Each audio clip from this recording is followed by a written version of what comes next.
comment ça bouge le bassin? Imaginez un bol en dessous de votre abdomen dans lequel tout est déposé. Le bassin, c'est la base de toute la colonne vertébrale et il supporte la plupart du poids du corps sur lui.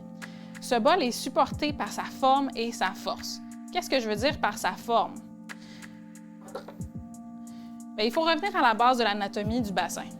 En arrière, ici, vous avez le sacrum, qui est un os triangulaire, et le coccyx qu'on voit juste en dessous, qui est déposé sur les os iliaques, qui sont en forme d'entonnoir autour du sacrum.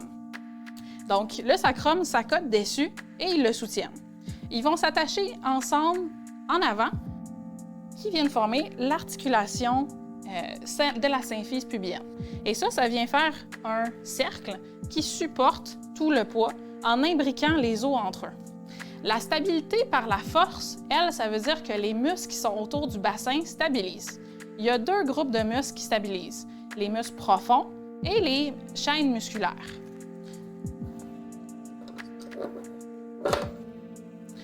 Donc, la couche musculaire profonde sont des muscles plus petits et plus minces, mais qui peuvent forcer plus longtemps. C'est un peu ce qu'on appelle le core ou le powerhouse. Ils servent à tenir votre tronc et votre bassin dans la bonne position pendant que vos autres muscles vous permettent de bouger. Donc, imaginez un peu une canette avec en dessous votre plancher pelvien, au-dessus votre diaphragme et autour votre transverse de l'abdomen qui fait un peu un corset autour de votre corps. Donc, les contours de la canette, ce transverse de l'abdomen-là, retient tout autour du bassin et fait rentrer votre ventre qui retient la pression qui est à l'intérieur.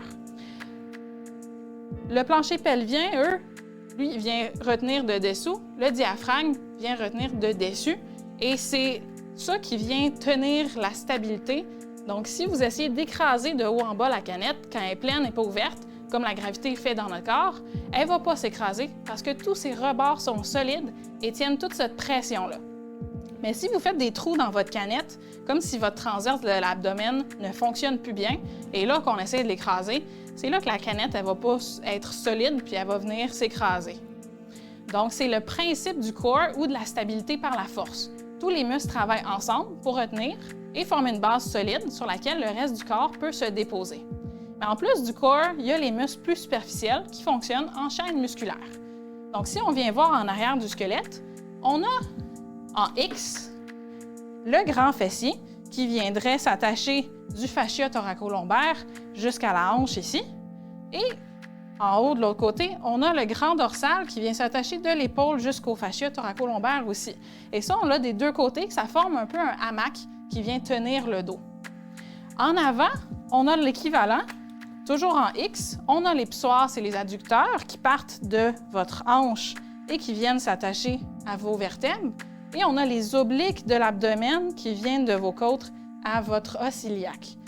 Finalement, sur les côtés, on a les moyens fessiers et les adducteurs, donc moyens fessiers qui vient sur le côté ici et les adducteurs qui viennent, de l'autre côté, s'attacher à votre symphyse pubienne. Et ensemble, ça maintient votre bassin horizontal, surtout quand vous vous tenez à une jambe. Ces chaînes musculaires-là croisées aident le bassin à se solidifier en tirant les forces toujours vers le centre du dos et en transférant les forces des bras et des jambes à travers le tronc. Donc, maintenant que vous êtes stable dans le bassin, tous vos muscles forcent pour vous tenir, il faut aussi bouger. Le bassin, avec ses trois os et articulations, ne bouge pas beaucoup. Il y a à peine quelques millimètres de mouvement entre chaque os. Mais ces millimètres-là sont super importants, sinon on se déplacerait un peu comme un robot. Les articulations sacro-iliaques peuvent tourner les deux en même temps par en avant, légèrement, pour vous permettre d'être debout droit. Ils peuvent tourner vers l'arrière comme pour s'asseoir. S'il y en a un des deux os qui bouge vers l'avant et l'autre bouge en arrière en même temps, on va se tourner d'un côté ou de l'autre quand nos pieds sont au sol, mais ça nous permet aussi de marcher quand on a une jambe qui est en avant, une jambe qui est derrière. Donc la rotation. Si ces millimètres de mouvement-là ne se produisent pas, c'est là que vous allez faire le robot en tournant le corps à chaque pas quand vous essayez de marcher. En plus de bouger les os séparément, votre bassin peut bouger en bloc. Si les vertèbres lombaires et les hanches lui permettent, par contre. Il peut faire une bascule vers l'avant, une bascule vers l'arrière et une bascule d'un côté et de l'autre. Pendant toutes ces positions-là, ces mouvements de votre bassin changent comment vos jambes et votre tronc sont placés. Par exemple, quelqu'un qui est tout le temps placé en rotation de bassin va avoir l'iliaque droit qui est tourné vers l'avant. Il va falloir qu'il garde son genou fléchi un petit peu et son arche de pied va s'écraser un petit peu. Il va devoir aussi tourner le haut du corps pour pouvoir regarder par en avant quand il marche. Ça va déplacer toutes les articulations du corps. Alors, quoi retenir de comment ça bouge le bassin? Bien, premièrement, gardez votre canette intérieure, votre corps solide mais souple. Il ne faut pas bloquer la respiration non plus. Et deuxièmement, la mobilité de votre bassin est limitée mais importante. Finalement, la position de votre bassin, bien, ça affecte tout. Alors, essayez de garder le bassin au centre le plus souvent possible, autant en étant debout, assis qu'en bougeant.